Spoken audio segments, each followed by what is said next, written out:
चलिए हिंदी के विराम चिन्ह सीखते हैं। ये एग्जाम में व्याकरण के नंबर पक्के करने के लिए बहुत जरूरी हैं। देखिए, सिर्फ एक कॉमा और मतलब बिल्कुल उल्टा हो गया। इसीलिए विराम चिन्ह इतने जरूरी होते हैं। विराम का मतलब ही होता है रुकना। ये चिन्ह हमें बताते हैं कि लिखते वक्त कहाँ और कितना रुकना है। तो चलो, सबसे पहले देखते हैं रुकने के मुख्य चिन्ह कौन कौन से हैं। पूर्ण विराम हिंदी में सबसे ज्यादा इस्तेमाल होता है। ये बताता है कि वाक्य अब पूरा हो गया है।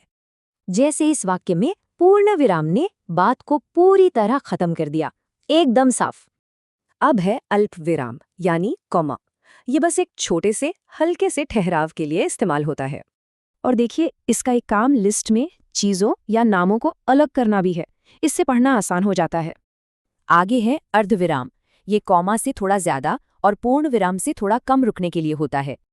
यहाँ देखिए कैसे अर्धविराम ने सूर्योदय को उसके बाद हुई घटनाओं से जोड़ा है ना बढ़िया?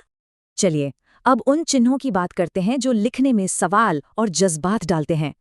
प्रश्नवाचक चिन्ह तो सब जानते हैं। ये किसी भी साधारण वाक्य को एक सवाल बना देता है। जैसे यहाँ, इस चिन्ह के लगते ही ये वाक्य एक सवाल बन गया। बहुत आसान है ना? और ये है विस्मयादिबोधक चिन्ह। ये हैरानी, खुशी या डर जैसी मजबूत भावनाओं को दिखाता है। जैसे अरे वाह के बाद ये चिन्ह बताता है कि कितनी हैरानी और खुशी हुई है। आखिर में बात करते हैं जोड़ने वाले चिन्ह की। ये भी बहुत काम का है। इसे कहते हैं योजक चिन्ह। ये दो शब्दों के बीच एक पुल की तरह काम करता है।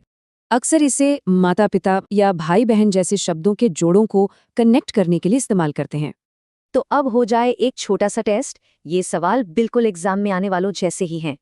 पहला सवाल, स्क्रीन पर जो चिन्ह दिख रहा है उसका नाम क्या है? सोचिए। और सही जवाब है ग, अल्प विराम। ये एक छोटे से ठहराव का निशान है। ठीक है, अगला सवाल, दो शब्दों को आपस में जोड़ने के लिए कौन सा चिन्ह इस्तेमाल होता है? इसका सही जवाब है ग, योजक चिन्ह। शाबाश! तो याद रखिए, सही विराम मतलब सही मतलब। अब सोचिए, अगली बार लिखते हुए कहाँ रुकना है।